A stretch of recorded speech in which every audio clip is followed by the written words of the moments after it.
Hi, my name is Aadarsh, My name is Jack. My name is Will. and we are Science and Global Change Scholar students at the University of Maryland in College Park. Today, we're going to be talking about the impacts of permafrost melt in Alaska and Canada.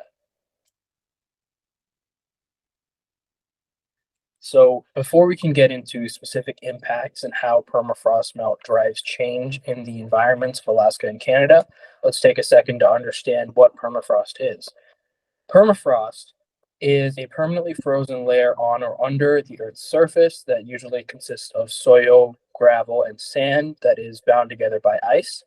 This makes it different from normal frozen ground because it stays frozen throughout the year, hence the name permafrost.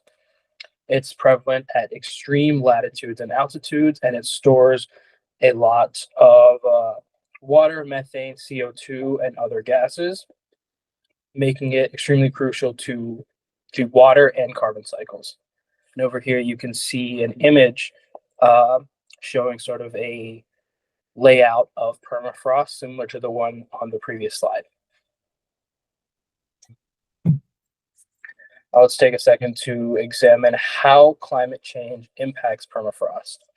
So recently, we've been noticing that increased global temperatures have caused degradation in the layers of permafrost, leading to decreased thickness in permafrost.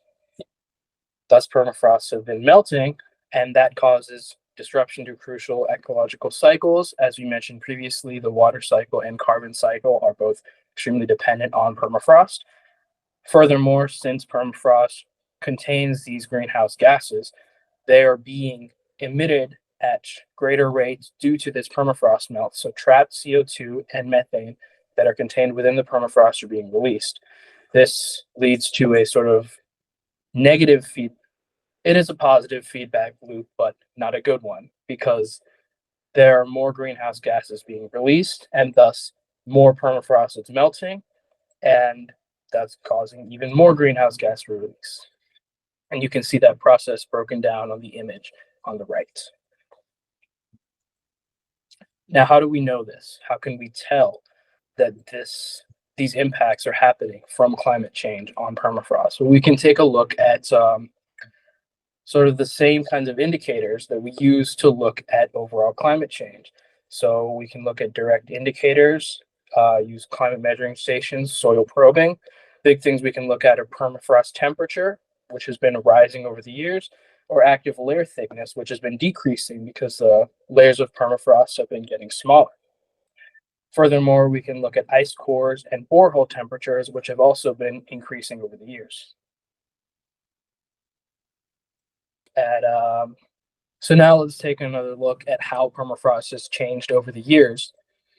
First off, we can look at the fact that permafrost has been melting at a much greater rate than expected. Obviously, there is some anticipated permafrost melt, but an interesting result is that the rate of permafrost melt has actually been following the global average rate of temperature change, indicating that this permafrost melt is highly correlated with the temperature changes being driven by climate change. And you can see a figure on the right that breaks down the overall trend of increasing permafrost temperatures across different areas in Alaska. And not a single one of these locations has decreasing or steady permafrost temperature. All of them are making significant increases. Infrastructure damage. Now, this is a major part. The picture shows the Trans-Alaskan pipeline system as seen in 2019 in Fairbanks, Alaska. It's an 800-mile long pipeline system that carries oil from Prudhoe Bay to Valdez. Very important system. The permafrost thaw under infrastructure has been increasing in recent years. The degradation of sewer and water pipes in the villages on the north slope of Alaska along the coast is increasing as climate change increases. As climate change gets progressively worse. This graphic shows the proportion of infrastructure that has been affected by near-surface permafrost melt. And as you can see on almost all the graphs, it is a substantial percent. Not many experiments are underway regarding the amount of methane releases in Alaska or Canada specifically. But here's what we do know from experiments like this already conducted for the world as a whole. Our first point, methane is trapped under Arctic ice in large methane stores or pockets. Estimations for the amount of methane in permafrost has gone from 0.5 million tons to 3.8 million tons in 2006. And just recently, in the past couple of years, they've estimated 17 million tons of methane, which is a lot. Methane emission levels in the Arctic Circle are increasing, following the trend of ice melts. Lastly, methane is also, although not having a long lifespan in the atmosphere, is one of the most potent greenhouse gases because of how it reacts to UV light. This graphic shows how many gigatons of carbon will be emitted through methane release for each course of action is taken at each temperature goal. Once again, there's almost no way to know for sure how much of the increase of CO2 is from Alaska's permafrost melt, but the general trend of permafrost melt gives an insight as to what may be happening there. Permafrost is the biggest global carbon reserve, with around 1,400 billion tons of carbon trapped below the ice. Erosion from thawing hillsides destabilizes CO2 and washes it into streams or rivers. Scientists estimate that this rapid melting can cause 60 billion to 100 billion tons of carbon dioxide to be released by 2300. This graphic shows the estimated annual emissions of CO2 from thawing permafrost melt in the average scenario.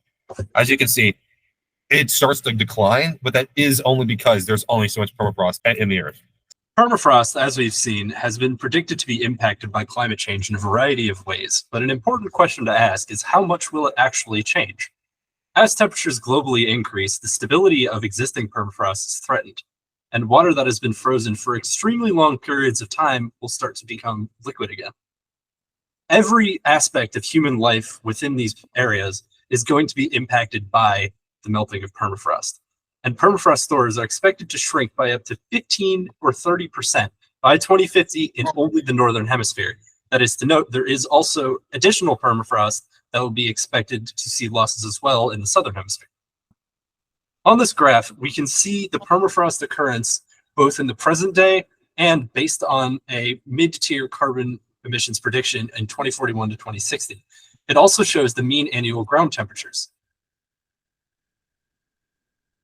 Here's a better map showing these mean annual ground temperatures, as well as different observation sites that show the layer thickness of permafrost.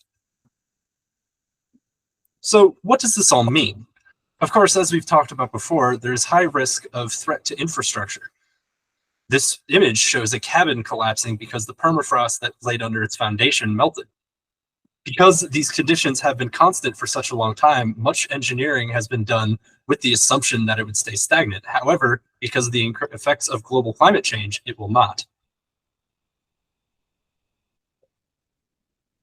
This is an analysis of the Pan-Arctic infrastructure hazard with close-ups from central Alaska and parts of the Russian Arctic.